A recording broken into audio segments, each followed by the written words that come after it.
This is 2.7 notes, slopes of parallel lines. Objectives, you'll be able to find slopes of lines. Use slope to identify parallel and perpendicular lines. So slope, just a recap from Algebra 1, you've seen it in a lot of different places. You heard about it in Rise Over Run in middle school and last year in Algebra 1. Just a reminder, slope is equal to also vertical rise, aka rise, divided by horizontal to run. So in ski resorts, how it's used in life, or one of the ways it's used in life that is, ski resorts assign ratings to their ski trails according to their difficulty. A primary factor in determining this rating of difficulty is the trail's steepness or slope gradient. A trail with 6% or 6 over 100 grade falls 6 feet vertically for every 100 feet traveled horizontally. The easiest trails, labeled the green circle, have the slopes ratings from 6% to 25%, while more difficult trails, labeled a black diamond or double black diamond, have slopes of 40% or greater, so meaning that black diamonds are more steep. So that's one way slope is used to evaluate trails. So, slope of a line, the steepness or slope of a hill, is described by the ratio of the hill's vertical rise to its horizontal run. In Algebra 1, you learned that the slope of the line in the coordinate plane can be calculated using any 2 points on that line, with the x1, y1 and the x2, y2. To find the rise, you just take y2 minus your y1, and your run, you just take your x2 minus your x1. So in the coordinate plane, the slope of the line, the ratio of change along the y-axis to the change along the x-axis between any 2 points on the line. The slope m of the line contains 2 points, with the coordinates x1, y1 for the first coordinate, and x2, y2 is for the second coordinate, is given by the formula m equals y2 minus y1 divided by x2 minus x1, where x1 does not equal x2. Alright, so looking at this problem here, make it a little bigger. Our goal here is to find the slope of each line. So we want to find the slope of this line here between J and K. So one way you can do it, when we have a graph, you can count the boxes. 1, 2, 3, 4, 5. So it goes a rise of 5 and a run of 1, 2, 3, 4. So the slope is 5 over 4, or 1 1/4. You can do it that way, or you can find the coordinates itself. So J is -1, -2. So J is -1, -2. And K is 1, 2, 3, 1, 2, 3. K is 3, 3. As you can see over here, substitute the -1, -2 for x1 and y1, and 3, 3 for x2, y2. So this is my second coordinate. I have the x2, y2. So we substitute the 3's into the 2's, into x2, y2. And -1 and -2, that's where we're going to substitute the x1, y1. So we substitute into that equation, into our slope formula, crunch it out, and we get 5 over 4. So there's 2 different ways you could do it. Just a recap, so let's take one of these guys. That's one of the points on the line, here's the other. So this one down here is -1, -2. And up here it's 4 to the right, 6 up. So it'll be 4, 6. So if we're going to use our slope formula, y2, which is the 6, minus the y1, which is the -2. So 6 minus a -2, divided by x2, which is 4, minus the x1, which is -1. 6 minus a -2 is 8, and 4 minus a -1 is 5. So we have 8 over 5. And that's our slope. Let's do another one. Those are my 2 points. I'll highlight in red just in case if it's tough to see on the screen. So this one up here is 5 to the left, 2 up.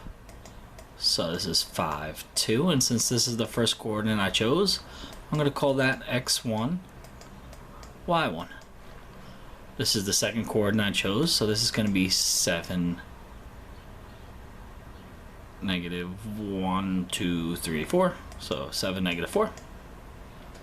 And that's going to be my x2, y2. So to find the slope, y2, which is -4, minus the y1, which is 2, over x2, 7, minus x1, 5. -4 minus 2 is -6. Divided by 7 minus 5 is 2. So -6 divided by 2 gets you m equals -3. So our slope is -3.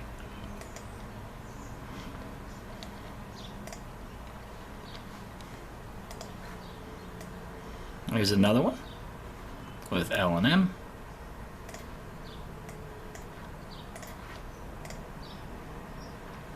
Remember, horizontal lines have a 0 slope or no slope. And horizontal lines look like that, NP. You also have vertical lines, which you talked about in Algebra 1, and those slopes are considered to be undefined. So anytime there's a 0 on the bottom, or when the x's cancel out, the slope is undefined. Also, a little recap more of this stuff too. Positive slope, what that looks like. So it's lower on the bottom left and higher on the upper right. Negative slope when the higher point is on the left and the lower point's on the right. 0 slope is when it's flat, a horizontal line.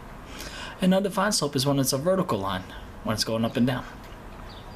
So slope can be interpreted as rate of change. So rate of change is another good keyword to know, because that tends to pop up a lot on state tests. So that's a nice little star. Rate of change, good vocab word.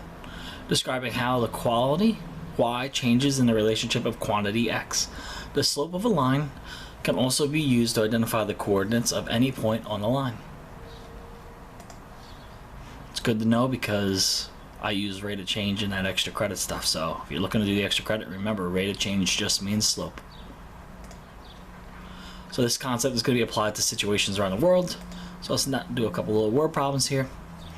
A pilot flies a plane from Columbus, Ohio to Orlando, Florida. After a half hour, the plane reaches its cruising altitude and is 620 miles from Orlando. Half an hour later, the plane is 450 miles from Orlando. How far was the plane from Orlando 1.25 hours after takeoff? So what we need to understand is use the data given to graph the line that models the distance from Orlando, y, and miles as a function of time, x. So you have time as your x variable, and your y variable is how high.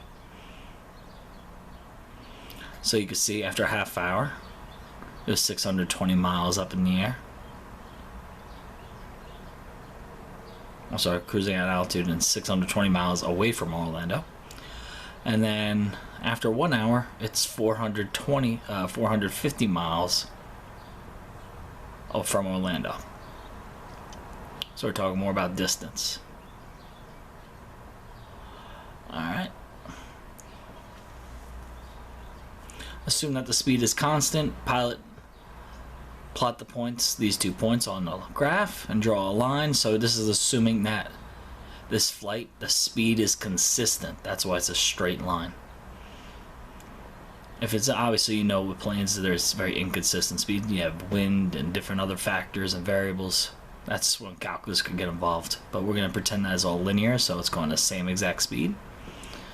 So you want to find the distance, so you do rise over run. So it's a rise from 620 to 450. So that is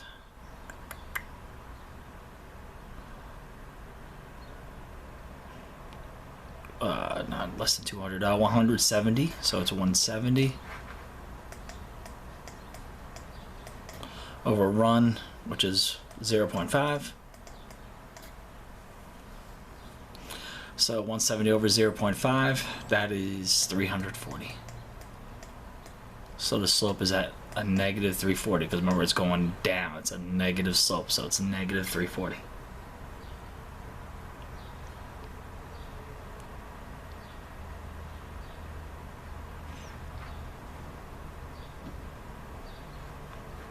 And then since we're talking about distance, distance is always positive, sorry. So it's 340.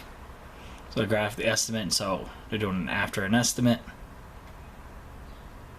After 1.25 hours, the distance was a little bit less than 400 because we just clocked it at 1 hour. So a little bit more. So it's going to be a little higher. So a little bit more than 340, but probably less than 400. So that's why they said less than 400.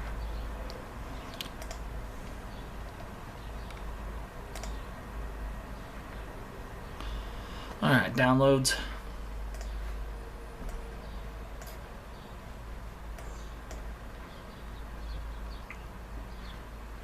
So in 2006, 500 million songs were illegally downloaded from the internet. In 2004, 200 million songs were illegally downloaded. Use the data given to graph the line that models the number of songs legally downloaded y as a function of time x in years.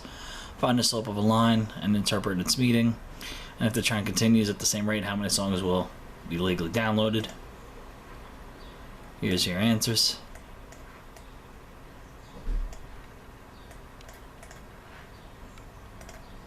Alright, so let's get to the heart of the lesson here.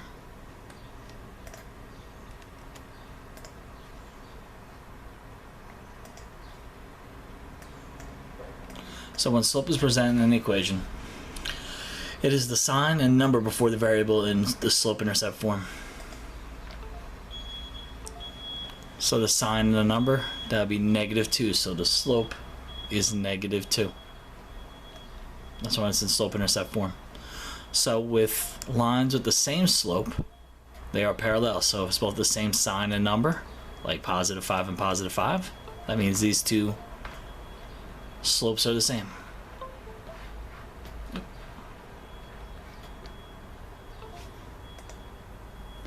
Lines that are reciprocal slope are perpendicular. So when you have y equals 6x plus 8,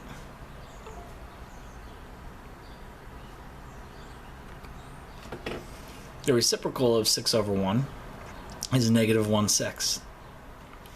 So when you could easily identify the reciprocal slope, they're going to be perpendicular. That looks like this, two lines that look crossing each other at a 90-degree angle.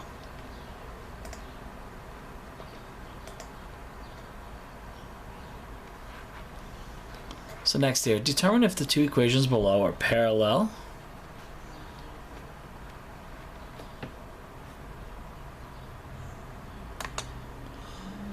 perpendicular or neither.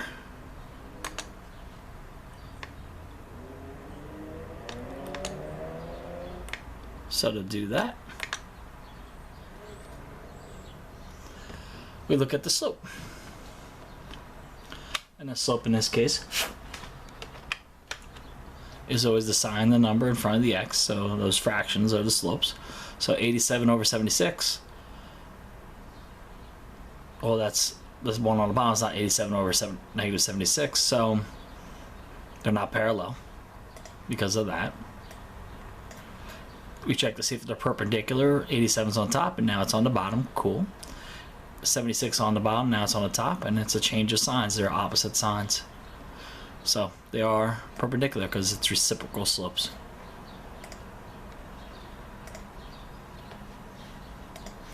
Alright, let's do another one before we move on to the next concept here. So determine if the two equations below are parallel, perpendicular, or neither. So 80/79, 80/79, well, since they're the same slope, that means they're parallel. Same question, are they parallel, perpendicular, or neither, based on the slope?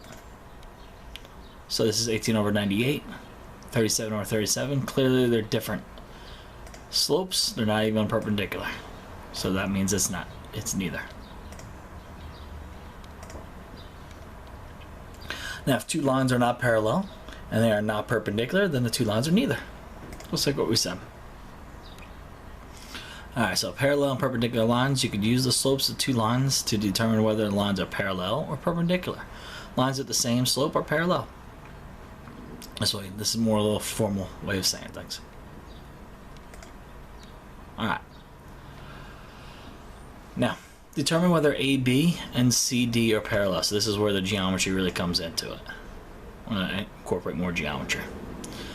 So we're going to determine if these two lines are parallel, perpendicular, or neither in the following polygon. So it looks like here we have to graph each coordinate, and then we're going to connect A to B, B to D, D to C, and C to A.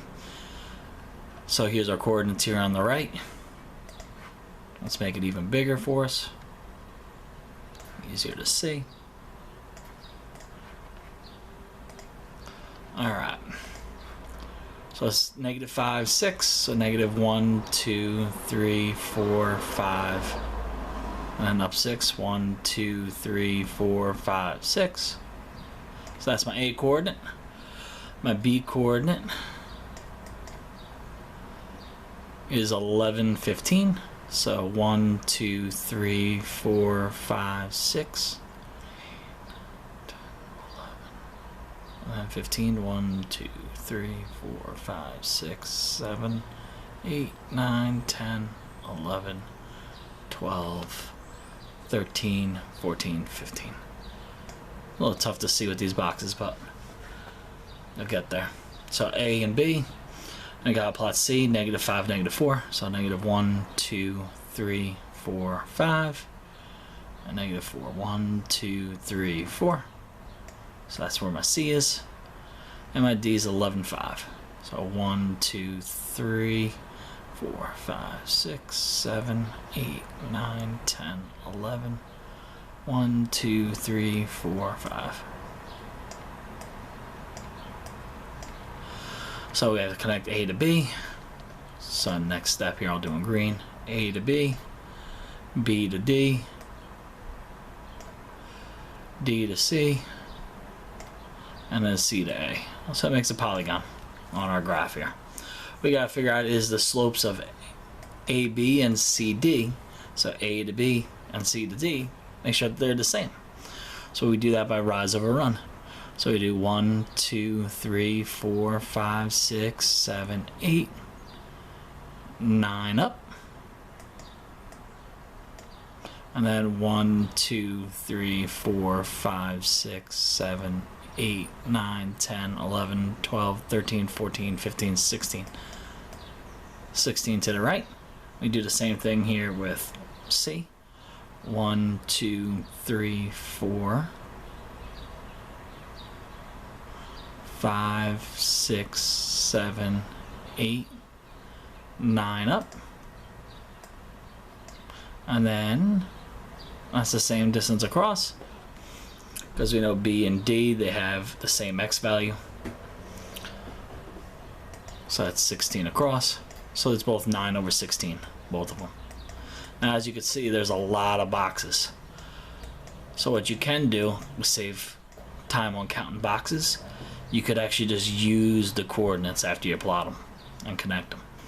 Meaning rise over run from A to B, so you're going to be just working with A to B. So rise 15, y2 minus y1. So 15 minus 6 gets you 9. 11 minus a -5 gets you 16. So that's doing the slope formula. And then we do the slope formula with these bottom two with C and D. So 5 minus a -4 gets you 9. And 11 minus a -5 gets you 16. Since they have the same slope, that means AB and CD, they are parallel.